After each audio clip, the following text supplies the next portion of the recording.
गुरु प्रदत्त भाव के अनुसार, संबंध के अनुसार जब सेवा की जाती है तो बहुत जल्दी वो सेवा सिद्ध हो जाती है, आराध्य देव बात करने लगते हैं।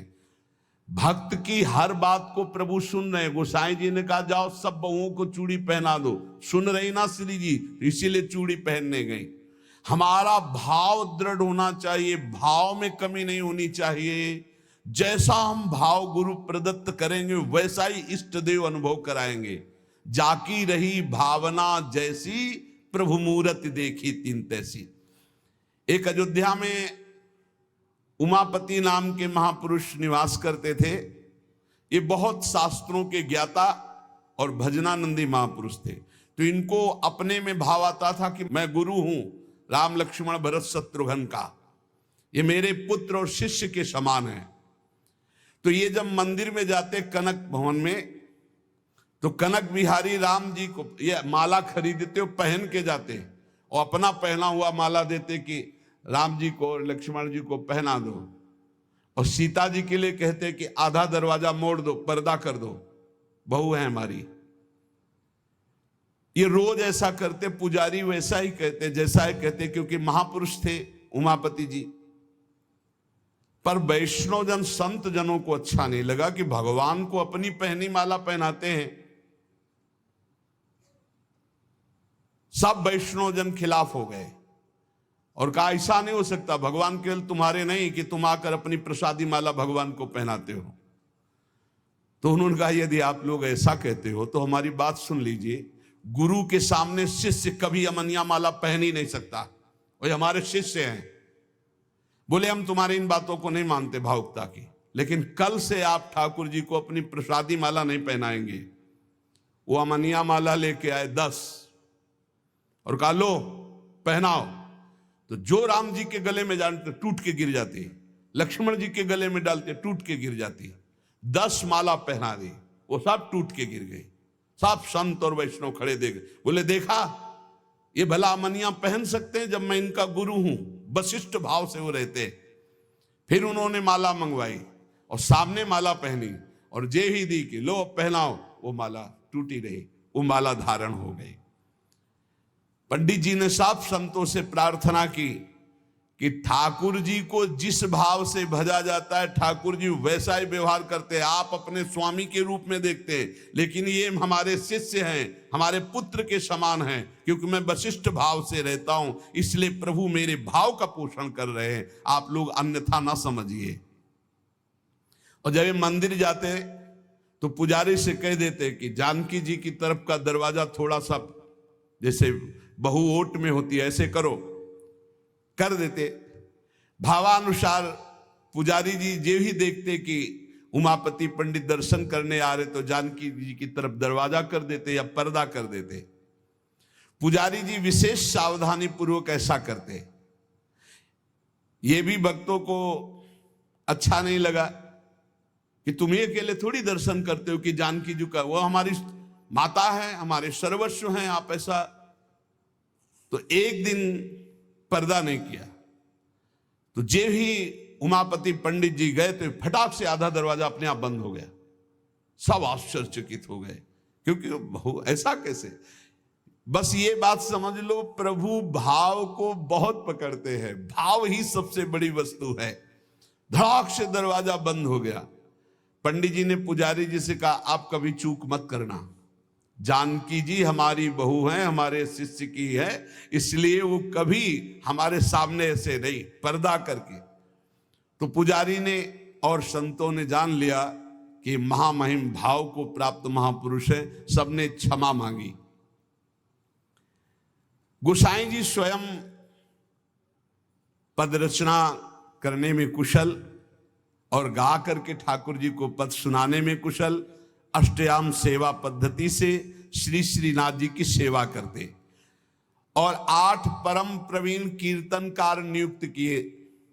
श्री सूरदास जी, श्री परमानंद दास जी, श्री कुंभन दास जी और श्री कृष्णदास जी, ये 4 महापुरुष श्रीमद वल्लभाचार्य जी महाप्रभु की कृपा पात्र थे। और श्री गोविंद दास जी, श्री चतुर्भुज दास जी, श्री छीत स्वामी जी और श्री नंद दास जी, ये 4 महापुरुष श्री विट्ठलनाथ गोसाई जी की कृपा पात्र थे। ये 8 महापुरुष 8 पहर की प्रिया प्रीतम की जो लीलाएं हैं वो गा गा कर श्रीनाथ जी के सामने सेवा पद्धति के अनुसार सुनाते थे। एक बार की बात है, किसी विट्ठलनाथ जी श्री ठाकुर जी को भोग लगा रहे थे, तो भोग में एक तिनका देखा। बहुत दुख हुआ कि मेरे सुकुमार लाडले ठाकुर और उनके भोग में इतनी असावधानी बनाने वाले तिनका। बहुत सावधान रहना चाहिए ठाकुर जी का, जब भोग बनाए तो बोलचाल में भी सावधानी रखे, कहीं थूक की छिट्टी ना चली जाए मुख में, ऐसा होता है। तो अगर कभी बात करनी हो तो रसोई से ऐसे करके बात करे, वैसे तो बात कम ही करे, मौन धारण करके बनाए। क्योंकि अगर हम पद जोर जोर से गाएंगे या बात करेंगे तो हमारे मुख से थूक की छिट्टी ठाकुर जी के भोग सामग्री जो बन रही उसमें गिरना हो सकता है। कितनी सावधानी महापुरुषों के चरित्र से हमें प्राप्त होती। तिनका को देख करके बहुत दुखी हुए और कहा कि आज हम हैं, तब हमारे ठाकुर जी के भोग में तिनका निकला और कल हमारा शरीर छूट जाएगा तो तुम लोग कैसे हमारे ठाकुर जी की सेवा करोगे। तो मैं आज ही संन्यास धारण करूंगा और विचरण करूंगा, जैसा मनावे वैसा करो। आप इतना कहे तो सब लोग बहुत दुखी हो गए। सबने अनुनय विनय की कि एक बार अपराध क्षमा कर दो, ठाकुर जी के भोग में कभी त्रुटि नहीं होगी। आपने कहा हम परिहास में कभी झूठ नहीं बोलते, हमने कहा सन्यास लेंगे तो अब सन्यास लेंगे, अब हम तुम्हारे बीच में नहीं रहेंगे। श्री ठाकुर जी श्रीनाथ जी से आज्ञा लेने गए। ठाकुर जी ने बहुत उदास होकर के कहा, गोसाई जी एक गेरुआ वस्त्र हमको भी मंगवा दो। बोले आपको क्यों जय जय, आपके पास तो बहुत सुंदर सुंदर पोशाक हैं। बोले हम आपके बिना नहीं रह सकते, अगर आप सन्यास लेंगे तो हम भी सन्यास लेके आपके साथ ही चलेंगे। देखो कैसा प्यार करते। जैसे माधोदास बाबा जगन्नाथ जी को प्यार करते, तो जगन्नाथ जी से जाके आज्ञा ली, जय जय अब ब्रज 84 कोष आपकी लीला भूमि में जाना चाहता हूं, आदेश दे दो। बोले बाबा आपके बिना हम रह नहीं सकते। बोले नहीं जय जय, हमारे पास इतनी भोग सामग्री नहीं कि मैं रास्ते में आपको भोग लगाऊं, आपको नहीं ले जा पाऊंगा, पर हम जाएंगे ब्रज 84 कोष दर्शन करने आपकी लीला भूमि के। ठाकुर जी चुप हो गए, उनके आगे बस कहां। अब वो सुबह प्रातः कालीन चले। अब सुबह सुबह ही इतनी भूख लग आई तो उन्होंने कहा आज तक कभी ऐसी भूख नहीं लगी। तो एक माई थी, तो उससे कहा माई बहुत भूख लगी, कुछ मिल सकता है। तो बोले बाबा अभी बना देती हूं। तो कुछ समय में वो भोजन बना करके और पवाने, और जब पवा रही थी माधवदास बाबा को तो रोते जा रही थी। तो बाबा की दृष्टि गई। बाबा ने कहा माई रो क्यों रही हो। बोले इतना सुंदर सुकुमार लाडला बालक तुम्हारे जैसे बाबा जी के साथ कैसे आ गया, इसकी मां कैसे रहती होगी। तो उन्होंने भागवतिक दृष्टि से देखा तो थाल में बैठे जगन्नाथ जी पा रहे थे। बोले इसीलिए भूख लग रही थी, हमें पता क्या कि तुम्हें भूख लग रही, तुम क्यों साथ। बोले बाबा मैं नहीं रह पाऊंगा आपके। ये जरा प्यार देखो ठाकुर जी का। कह रहे बाबा मैं नहीं रह पाऊंगा। ऐसे ही श्रीनाथ जी गोसाई जी से कह रहे कि एक गेरुआ वस्त्र हमको भी मंगा दो, अगर आप सन्यास लोगे तो हम भी सन्यास ले लेंगे। गोसाई जी आपके बिना हम नहीं रह सकते। गोसाई जी ने गले से लगा लिया। तो कहा गले से लगा लिया तो मेरी बात मानो, अब तुम्हें सन्यास नहीं लेना। बोले जैसी आपकी आज्ञा। बोले सेवा में त्रुटि अगर हो रही तो मुझे दुख नहीं तो तुम्हें दुख क्यों हो रहा है। तो बोले तुम्हें दुख हो या ना हो, आप मेरे पुत्र हो, मेरे को दुख होता है कि मेरे लालन के भोग में तिनका कैसे आ गया। भाव समझिए। श्री विट्ठलनाथ गोसाई जी स्वयं सेवा में सावधानी पूर्वक, पर कभी कभी अगर त्रुटि हो जाए सेवा में तो बहुत ही असंतुष्ट हो। यह ध्यान रखने का विषय है कि हम केवल विग्रह की पूजा नहीं कर रहे, साक्षात श्यामा श्याम विराजमान है, साक्षात श्री जी विराजमान। हम जल पिवाएं तो उसी भाव से, भोग लगावें तो उसी भाव से, पोशाक पहरावें तो उसी भाव से। श्री गोस्वामी जी शयन करते थे गोकुल में आकर, और नित्य प्रति श्री श्रीनाथ जी की सेवा में आते। यहां जतिपुरा गोवर्धन में श्रीनाथ जी विराजमान थे, तो आप घोड़े पे चढ़ करके आते थे। यदि कहीं आने में कुछ विलंब हो जाए तो अन्य सेवा चाहे कोई कर ले, पर आरती आप ही रोज करते थे, आरती सेवा आप ही करते थे। आज भी बल्लभ कुल में नियम चला आ रहा है कि और ठाकुर सेवा तो सब मिलके करेंगे, लेकिन आरती गोस्वामी वंशज ही करेंगे। श्री ठाकुर जी की अक्षुण्ण सेवा गोस्वामी जी अपने बालक के समान मानकर करते। जो भगवन्निष्ठ सदाचारी पुरुष होते हैं तो उनका प्रभाव सबके ऊपर पड़ता है। उस समय भक्ति का वातावरण एक बन चुका था, जिसको देखो सब भगवान की भक्ति में निमग्न। जो श्री विट्ठलनाथ जी थे, ये श्रीमद वल्लभाचार्य जी के द्वितीय सुपुत्र है। आपका जन्म प्रादुर्भाव विक्रम 1572 में काशी के निकट चुनारगढ़ में हुआ। श्री आचार्य महाप्रभु वल्लभाचार्य जी ने प्रयाग में अड़ैल में आकर आपका जन्मोत्सव मनाया। बड़े शुभ संस्कार बचपन से ही। आचार्य महाप्रभु जी के निरीक्षण में आपने समस्त शास्त्रों का सम्यक अध्ययन किया और गृहस्थाश्रम में प्रविष्ट हुए। आपकी 2 पत्नियां थी, रुक्मिणी जी और पद्मावती जी। श्रीमद वल्लभाचार्य महाप्रभु जी के गोलोक गमन के अनंतर उनके ज्येष्ठ पुत्र श्री गोपीनाथ जी, ये द्वितीय पुत्र से श्री विट्ठलनाथ जी, गोपीनाथ जी आचार्य गद्दी पर बैठे, परंतु थोड़े ही समय में वो गोलोकवासी हो गए। और गोपीनाथ जी के जो पुत्र थे श्री पुरुषोत्तम जी, वो अभी बाल्यावस्था को थे, तो विट्ठलनाथ जी को ही सारा कार्यभार संभालने को मिला आचार्य गद्दी का। ठाकुर जी की सेवा, ठाकुर जी का सब ऐश्वर्य श्री विट्ठलनाथ जी संभाले। श्री विट्ठलनाथ जी संभाले तो, पर कृष्णदास जी ये वल्लभाचार्य जी के शिष्य और ये संपूर्ण सेवा सामग्री के अधिकारी थे। यहां एक बहुत सूक्ष्म विषय निकल के आता है कि कभी गुरु और गुरु वंशज के प्रति थोड़ा भी हे भाव न कर ले, नहीं तो दुर्गति पक्की है, चाहे जितना बड़ा उपासक हो। कृष्णदास जी बहुत बड़े महापुरुष हैं, पूरे श्रीनाथ जी की सेवा के अधिकारी हैं, अधिकारी पदवी नहीं की है। अब किसी सेवा पद्धति को लेकर कृष्णदास जी से श्री विट्ठलनाथ गोस्वामी जी ने, तो कृष्णदास जी असंतुष्ट हो गए। कभी ऐसा नहीं होना चाहिए। गुरु के समान ही गुरुवंशजों को समझना चाहिए। जैसे हमारे गुरुवंश के अगर बच्चा भी आ जाए तो हम उसके झुककर चरण छुएंगे, उसको गुरु के समान आसन पर बैठा लेंगे और नीचे उतरकर हम बैठेंगे। चैतन्य महाप्रभु ने ईश्वरपुरी जी के जब गांव में गए तो रज में लोट लोट के कह रहे थे, यहाँ के सब जीव जंतुओं की भी चरण रज हमारे लिए बंद नहीं, क्योंकि यहाँ हमारे गुरुदेव भगवान प्रकट हुए ईश्वरपुरी जी के गांव में। यहां त्रुटि हो रही है कृष्णदास जी से।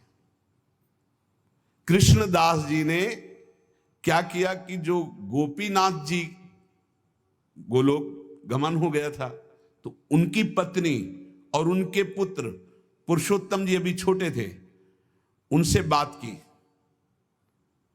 और गद्दी पर पूरा अधिकार कर लिया। पुरुषोत्तम है ही, क्योंकि उनके पिता गोपीनाथ जी अधिकारी थे, और हटा दिया श्री विट्ठलनाथ जी को। और हटा ही नहीं दिया, पूरी सेवा से हटा दिया कृष्णदास अधिकारी जी ने। पुरुषोत्तम जी को गद्दी पे बैठा दिया, उनकी मां को समझा बुझा करके दस्तखत करवा लिए और श्री विट्ठलनाथ गोस्वामी जी को हटा दिया। न श्रीनाथ जी की सेवा मतलब आना भी बंद करवा दिया। ऐसा नहीं करना चाहिए था, ये बहुत बड़ा अपराध बन गया। और बहुत बड़े महापुरुष हैं कृष्णदास जी, कोई साधारण नहीं। आगे उनके कभी चरित्र का श्रवण करना, इतने बड़े महापुरुष। गोसाई जी को सब अधिकार छिन जाने का कष्ट तो नहीं हुआ, पर सेवा छूट जाने का बहुत कष्ट हुआ। और महापुरुषों के हृदय में किसी भी तरह का यदि कष्ट हो गया तो उसे फिर भगवान बर्दाश्त नहीं करते। आपको बहुत क्लेश हुआ, श्रीनाथ जी का दुलार छूट गया, सेवा छुटवा दी कृष्णदास अधिकारी ने, आप पाराशौली में जाकर रहने लगे, पर बहुत दुखी अंदर से। और दूर तक वहां तक आते जहां श्रीनाथ जी की ध्वजा दिखाई देती है, वहां से साष्टांग दंडवत करके बहुत एकाग्रता पूर्वक ऐसे देखते मंदिर की तरफ, रोने लगते श्री विठलनाथ जी। ये बहुत बड़ी हानि का विषय, बहुत बड़ी हानि का विषय। गुरुजनों से विरोध करने का मतलब है सर्वस्व का नाश, चाहे जितना बड़ा भी कोई तपस्वी भजनानंदी हो। एक श्री रामदास जी भीतरिया जो ठाकुर जी की सेवा में रहते थे, वो श्री विठलनाथ जी की स्थिति से परिचित थे। वो रोज गुप्त रूप से समय निकालते, यद्यपि श्री कृष्णदास जी ने उनको भी मना कर दिया था, पर वो जाते और गोसाई जी को श्री लालजू का बीड़ा प्रसाद देते। बीड़ा प्रसाद आंखों से ऐसे रख करके खूब रुदन करते श्री विठलनाथ जी। ये बहुत बड़ा अपराध है, बहुत बड़ा अपराध। गोसाई जी ठाकुर जी के लिए अपने कर कमल से एक फूलों का हार बनाते और कहते पहना देना जाके, और रोज एक श्लोक दैन्यता का लिखते और कहते ठाकुर जी को सुना देना जाके। श्री रामदास जी नित्य प्रति आकर वो फूलों का हार और ठाकुर जी को एक श्लोक सुनाते, ठाकुर जी को फूलों का हार पहनाते, और ठाकुर जी रोज एक पान की बीड़ी देते जो उनको जाके देते और उनको प्रणाम करते। एक दिन ठाकुर जी ने संदेश में कहा कि गोसाई जी से कह दो मेघ तो समय पर बरसेगा, तुम दुखी क्यों हो रहे हो? मेघ तो समय आने पर बरसेगा, तुम दुखी क्यों हो रहे हो? विठलनाथ जी के सामने जब जाकर रामदास जी ने कहा मेघ तो समय पे बरसेगा, आप दुखी क्यों हो रहे हो? लालन ने ऐसा कहा है। तो विठलनाथ जी ने कहा कि मेघ तो समय पे बरसेगा, पर चातक अपनी टेक पुकार क्यों छोड़ेगा? चातक तो रटता ही रहेगा। बहुत सुंदर बात। अगर चातक अपनी रटन छोड़ दे तो चातक कैसा? मेघ तो समय पे बरसेगा, वो बरसे, लेकिन चातक अपनी रटन नहीं छोड़ सकता। मेरी रटन घटने वाली नहीं, मैं तो रो रो कर आपको पुकारता ही रहूंगा। चातक रटन घटे घट जाई, बढ़े प्रेम सब भांति भलाई। विठलनाथ जी के इस दुख को अकबर बादशाह ने सुना,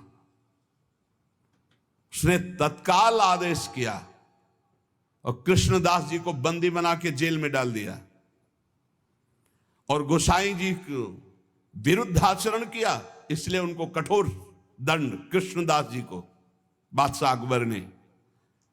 जब गोसाई जी को ये पता चला तो गोसाई जी ने अन्न जल त्याग दिया और कहा जब तक सम्राट अकबर सादर कृष्णदास जी को, ये देखो महापुरुषों का हृदय, सादर कृष्णदास जी को नहीं छोड़ते तब तक मैं अन्न जल भी नहीं पाऊंगा। जब बादशाह अकबर को ये पता चला कि गोसाई जी ने अन्न जल त्याग दिया तो सादर कृष्णदास जी को पुनः छोड़ दिया। कृष्णदास जी को जब ये पता चला कि गोसाई जी मेरे लिए अन्न जल छोड़ दिए, तब गोसाई जी के पास आए और चरणों में गिरे और कहा मुझे आपके प्रभाव का पता नहीं था, क्षमा कीजिए। कृष्णदास जी ने पाराशौली में आकर गोसाई जी के चरण पकड़ लिए। गोसाई जी गंभीर हो गए। महापुरुष अगर डांट दें तो बच गए आप, और गंभीर हो गए तो पिट गए आप, बस इतना समझ लो। गंभीर इसलिए हो गए कि तुमने लालन की सेवा छुड़वा दी, सब ठीक है, लेकिन लालन की से दूर रखा, दर्शन नहीं, सेवा नहीं, इसलिए गंभीर हो गए। विठलनाथ गोसाई जी को पूर्व सेवाधिकार प्राप्त हो गया। श्री कृष्णदास जी का अंतिम लीला जानते हो कैसे हुई? कुआं में पैर फिसल गया और गिर के मरे और प्रेत बने, इसी अपराध के कारण। बहुत सावधान, इतने बड़े महापुरुष हैं, उनका चरित्र है कृष्णदास जी का, बहुत बड़े महापुरुष हैं, लेकिन अपने गुरु से अपराध बन गया। गुरुवंश गुरु स्वरूप ही है। अपराध बन गया तो प्रेत योनि को, पैर फिसल गया, कुएं में गिरे और उनके प्रेत योनि को प्राप्त हुए। बहुत सावधानी की जरूरत है कि कहीं ऐसे अपराध, नहीं तो चाहे जितना भजन हो, वो भजन बाद में तो कल्याण करेगा, लेकिन बीच में छूट जाएगा और बीच में हमारी दुर्गति हो जाए। अंतिम तो मंगल ही होगा, क्योंकि भगवान का जन कभी नामे भक्ता प्रणश्यति। जब ये प्रेत बन गए थे तब भी उद्धार गोस्वामी विट्ठल नाथ जी के द्वारा ही इनका हुआ। अकबर क्यों कृपालु था, क्यों श्रद्धा करता था विट्ठल नाथ जी गोस्वामी के ऊपर? एक बार श्री यमुना जी में स्तोत्र का गायन का, कंचन वर्ण तेज चमकता हुआ विट्ठल नाथ गोस्वामी जी का, तो अभी स्नान करके यमुना जी की आराधना कर रहे थे, तो उधर नौका में जल विहार करते हुए इसकी बादशाह की कोई हिंदू बेगम होगी, तो वो दूर से देखा कि तेजस्वी तो भगवान के समान है। नौका समीप ले गई, उतरकर चरणों में वंदन किया। विट्ठलनाथ गोस्वामी जी को देखकर उसे पक्का लगा कि ये जो आशीर्वाद दे देंगे तो पक्का। तो उन्होंने कहा कि आपसे मैं एक ही आशीर्वाद चाहती हूं कि मेरे बादशाह मेरे अनुकूल रहें। हर पत्नी यही चाहती है। आप कृपा करके कोई ऐसा जंतुर बांध दीजिए, कोई मंत्र बता दीजिए, कोई उपाय बता दीजिए कि बादशाह सलामत हमारे बस में रहें, हमारे अधीन रहे। आपने मुस्कुरा दिया कि मैं एक जंतुर देता हूं, इससे बादशाह तुम्हारे अधीन रहेंगे, और दोहा लिख करके भुजा में बांध दिया। यंत्र मंत्र और तंत्र को भूल करो जन कोय, पति कहे सो कीजिए वो आप ही बस होए। ये दोहा लिख करके बांध दिया। दूर से गुप्तचर लगे रहते थे। गुप्तचर ने कहा कि विट्ठलनाथ गोस्वामी जी ने कोई जादू टोना करके आपकी हिंदू बेगम की बाह में जंतुर बांध दिया है। तत्काल आया, जब वो महल तोड़ दिया जंतुर और उसे कहा खोला जाए, खुला गया। और जब ये दोहा पढ़ा कि यंत्र मंत्र और तंत्र को भूल करो जनि कोई उपाय मत करो, ये यंत्र तंत्र मंत्र जंतर वाला, पति की आज्ञा में रहो, इसी से पति अधीन हो जाएगा। जब ये दोहा पढ़ा कि पति की आज्ञा का पालन रूप परम बल है जो पति को अधीन कर लेता है, बहुत प्रसन्न हुआ और कहा इसी समय मुझे विट्ठलनाथ गोस्वामी के चरणों में जाके प्रणाम करना है और उनके दर्शन करने। तब से बहुत श्रद्धा विट्ठलनाथ गोस्वामी जी के ऊपर, और वो आकर के गोकुल में और गोवर्धन में बहुत सी संपत्ति जमीन ये सब विट्ठलनाथ गोस्वामी जी को दी। श्रीमद वल्लभाचार्य महाप्रभु जी ने पुष्ट मार्ग का प्रवर्तन किया। विट्ठलनाथ गोस्वामी जी ने उसका बहुत प्रकाश किया। श्री सूरदास जी, कुंभनदास जी, परमानंद दास जी, कृष्णदास जी, ये वल्लभाचार्य जी के शिष्य, और नंददास जी, चतुर्भुज दास जी, श्री गोविंद दास जी, श्री छीत स्वामी, ये विट्ठल नाथ जी के शिष्य, ये रात दिन ठाकुर जी की सेवा में, पद गायन की सेवा में रहते थे। जिस समय महाप्रयाण का समय आया तो विट्ठलनाथ गोस्वामी जी ने सातों पुत्रों को बुलाया और अलग अलग ठाकुर जी प्रदान किए। 7 पुत्र श्री गिरधर जी, श्री गोविंद जी, श्री बालकृष्ण जी, श्री गोकुलनाथ जी, श्री रघुनाथ जी, श्री यदुनाथ जी और श्री घनश्याम जी। ये 7 पुत्र श्री विट्ठलनाथ गोस्वामी जी के थे। सातों को अलग अलग ठाकुर सेवा प्रदान की। श्री गिरधर जी को श्री ठाकुर मथुरेश जी, जो वर्तमान में जतिपुरा गोवर्धन में विराजमान है। श्री गोविंद राय जी को श्री श्रीनाथ जी, जो वर्तमान में राजस्थान में श्रीनाथ द्वारा में विराजमान है।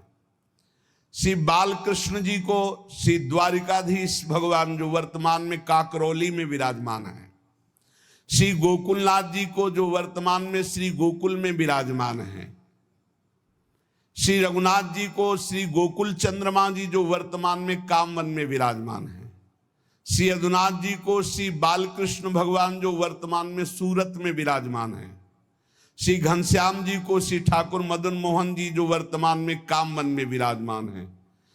इन सातों पुत्रों को सात ठाकुर की सेवा प्रदान की और चल अचल संपत्ति का बंटवारा किया और समस्त वैष्णवों को बुलाया और कहा आज हमें ठाकुर जी बुला रहे अपने धाम में।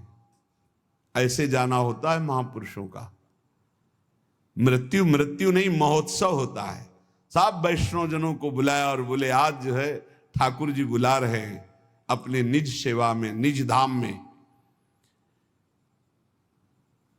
इनके पीछे पीछे पुत्र जो सातों पुत्र थे वो पीछे पीछे गए।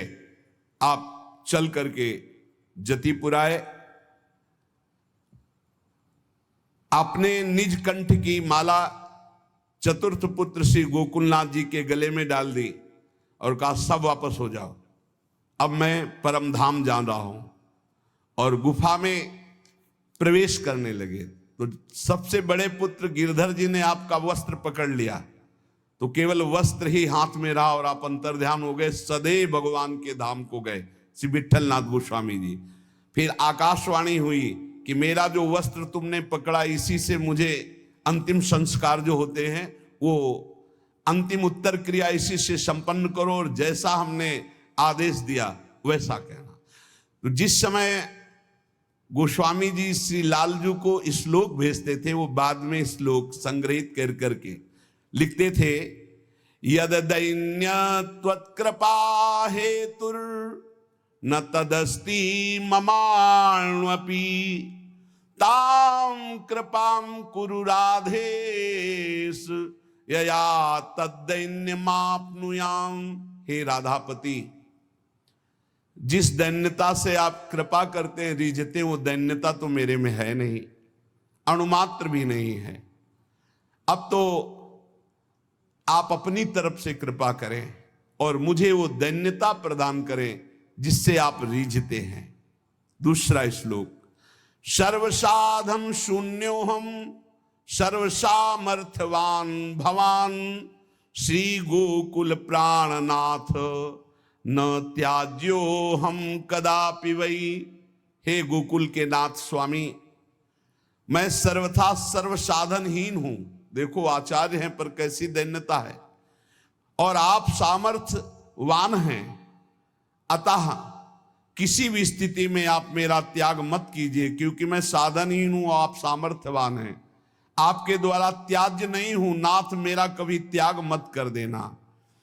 यदि तुष्टो शिरुष्टो वा त्वमेव शरणम मम मारणे धारणे वापि दीनानाम न प्रभुर्गति।